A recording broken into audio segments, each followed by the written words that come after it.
বিসমিল্লাহির রহমানির রহিম। সুপ্রিয় শিক্ষার্থী বন্ধুরা, কেমন আছো সবাই? আমার ক্রিয়েটিভ ফারুক একাডেমিতে তোমাদের সকলকেই স্বাগতম। তো আজকে আমি তোমাদের যে ক্লাসটা নিতে যাচ্ছি সেটা হচ্ছে তোমাদের নবম শ্রেণীর গণিত বইয়ের নতুন কারিকুলাম যে গণিত বই, সেটা অধ্যায় নাম্বার 2 অনুক্রম ও ধারা। দেখো, অনুক্রম ও ধারার যে অধ্যায় নাম্বার 2 এর পেজ নাম্বার হচ্ছে 38 এবং 43।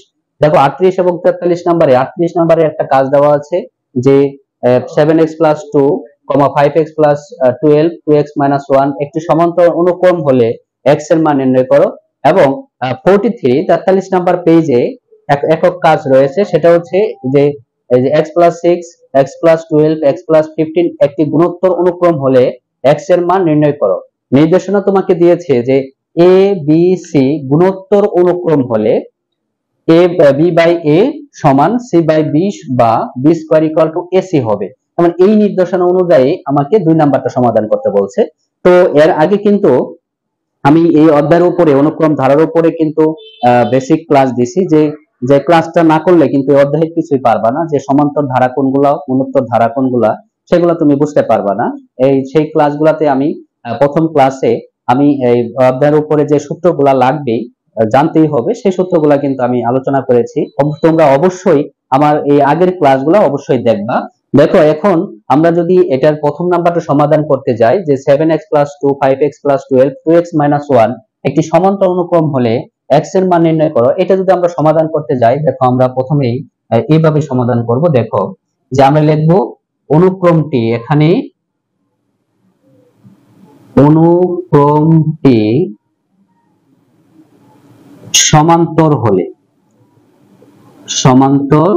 হলে আমি কিন্তু যে তোমাদের প্রথম ক্লাসে যে সমান্তর গুণোত্তর এই বিষয় নিয়ে আমি কিন্তু কথা বলছিলাম, যে সমান্তর জিনিসটা হচ্ছে কি, যে অনুক্রমের পাশাপাশি দুইটা সংখ্যার পার্থক্য সমান থাকবে। মানে দ্বিতীয় পদ থেকে প্রথম পদ বাদ দিলে যে মানটা হবে সেটা তৃতীয় পদ থেকে তোমার দ্বিতীয় পদ বাদ দিলে সে মানটা হবে। যেমন এরকম যে যদি এরকম থাকে 2 4 6 8, সেক্ষেত্রে দেখো যে 4 থেকে যদি 2 বাদ দাও, দ্বিতীয় পদ থেকে 2 বাদ দিলে পার্থক্য 2, এবং তৃতীয় পদ থেকে দ্বিতীয় পদ বিয়োগ করো তবুও থাকবে 2, এবং চতুর্থ পদ থেকে তুমি যদি তৃতীয় পদ বিয়োগ করো তবুও থাকবে 2।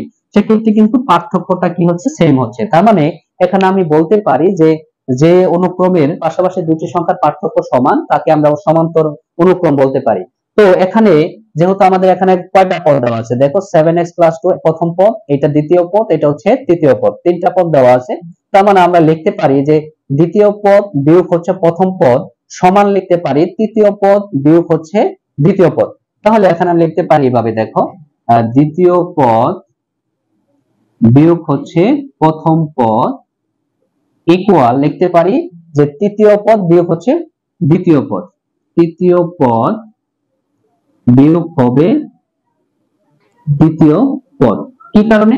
কারণ আমরা তো একটু আগে শিখলাম যে দ্বিতীয় পদ থেকে প্রথম পদ বাদ দিলে যা থাকবে, তৃতীয় পদ থেকে দ্বিতীয় পদ বাদ দিলে সেম মান থাকবে। তাহলে আমরা দুটো সমান লিখতে পারি, মানে সাধারণত দুটো সমান লিখতে পারি। তো এখানে দ্বিতীয় পদ যে মানটা সেটা আমরা লিখে দিব যে 5x + 12 মাইনাস প্রথম পদ যে মানটা আছে সেটা লিখে দিব, তাহলে কি 7x + হচ্ছে 2 ইকুয়াল তৃতীয় পদ যে আছে কত 2x - 1, 2x - 1 মাইনাস দ্বিতীয় পদ আছে হচ্ছে কত 5x + 12। দেখো যে দ্বিতীয় পদ 5x + 12 বসিয়ে দিলাম। এরপর আমরা একটু সমাধান করব। দেখো 5x + 12 মাইনাস, এখানে মাইনাস দিয়ে যদি ব্র্যাকেটটা উঠে যায় তোমরা জানো চিহ্ন পরিবর্তন হবে, মাইনাসে প্লাসে -2 ইকুয়াল এখানে দেখো তাহলে 2x - 1, এখানে মাইনাস দিয়ে যদি গুণ করে লেখো তাহলে -5x - 12। এখানে দেখো সিস্টেমটা যে 5x আর -7x, -7x থেকে যদি 5x বিয়োগ করো তাহলে থাকবে হচ্ছে -2x। দেখো এরপরে +12 থেকে যদি -2 বিয়োগ করো সেক্ষেত্রে থাকবে দেখো +10 থাকবে ইকুয়াল এখানে 2x থেকে -5x যদি বিয়োগ করো তাহলে কত থাকবে -3x, এবং -1 আর -12 যদি তুমি যোগ করো সেক্ষেত্রে -13। তো এখানে কত হচ্ছে দেখো তো, আমরা এখানে যে অজানা রাশি এক চলক যে মানগুলো আছে সেগুলো আমরা কি বাম পাশে নিয়ে আসবো, এবং সংখ্যা যে মানগুলো আছে সেটা ডান পাশে দিয়ে দিব। সেক্ষেত্রে কি হয় দেখো -2x, দেখো এখানে -3x আমরা যদি বাম পাশে নিয়ে আসি তাহলে হবে কত +3x ইকুয়াল এখানে থাকতেছে -13, এই যে +10 যদি আমাদের ডান পাশে যায় তাহলে হবে কি -10, বা এখানে কত হচ্ছে -2x থেকে +3x বাদ দিলে থাকবে একটা x ইকুয়াল -13 আর -10 যোগ করলে -23। দেখো এখানে যে তোমার x এর মান বের করতে বলছে সেটা কিন্তু আমরা x এর কাঙ্ক্ষিত মান কিন্তু আমরা পেয়ে গেছি। তাহলে বুঝতেই পেরেছো যে তোমরা কিভাবে সমাধান করবা, একদম ইজি একটা ম্যাথ। আশা করি সুপ্রিয় শিক্ষার্থী বন্ধুরা যে তোমাদের পেজ নাম্বার যে 38 নাম্বার পেজের যে তোমাদের একটা যে একক কাজ দিয়েছিল সেটা কিন্তু আমি তোমাদের সম্পূর্ণটা বের করে দেখাইলাম, প্রসেসটা দেখাইলাম যে কিভাবে বের করতে হবে x এর মানটা। তোমরা আশা করি তোমরা বুঝতে পেরেছো। তো এখন আমরা সমাধান করব হচ্ছে 2 নাম্বারটা। দেখো 2 নাম্বার কি দিছে, কি বলছে ওনারা, দেখো সেটা দেখো। 2 নাম্বার যদি সমাধান করি, দেখো এই 2 নাম্বারটা কিন্তু তোমাদের 43 নাম্বার পেজে একক কাজ দেওয়া আছে। তো এখানে গুণোত্তর অনুক্রম বুঝতে গেলে বুঝতে হবে যে দেখো সমান্তরের বেলায় তোমাদের আমি বুঝিয়েছিলাম যে সমান্তর জিনিসটা হচ্ছে যে পাশাপাশি দুটি সংখ্যার পার্থক্য সমান হবে, আর গুণোত্তরের বেলায় জানতে হবে যে পাশাপাশি দুটি পার্থক্য হবে না, এবার অনুপাত দুইটা সমান হবে। যেমন কেমন, যে ভাগফল মানে 2 4 তারপর 8 16। দেখো এটা একটা মনে করো অনুক্রম, এটার যেমন 4 কে যদি আমরা দ্বিতীয় পদকে ভাগ করি, প্রথম পদ দিয়ে 4 কে আমরা 2 দিয়ে ভাগ করলে ফলাফল আসবে 2, আবার 8 কে 4 দিয়ে ভাগ করলে হবে 2, 16 কে 8 দিয়ে ভাগ করলে হবে 2। এইবার কিন্তু আমাদের পার্থক্য না, এইবার অনুপাতগুলা সমান হচ্ছে, তার মানে এটা হচ্ছে আমাদের গুণোত্তর ধারা। তো সেক্ষেত্রে তো আমাদের যে গুণোত্তরের ক্ষেত্রে আমাদের নির্দেশনা দেওয়া আছে সেটা হচ্ছে যে এ বি সি গুণোত্তর অনুক্রম হলে বি বাই এ সমান সি বাই বি বা বি স্কয়ার ইকুয়াল এসি হবে। তাহলে এই সূত্র অনুসারে এই নির্দেশনা অনুযায়ী আমাদের 2 নাম্বারটা বের করতে বলছে। সেক্ষেত্রে আমরা কি করব, দেখো এখানে লিখবো যে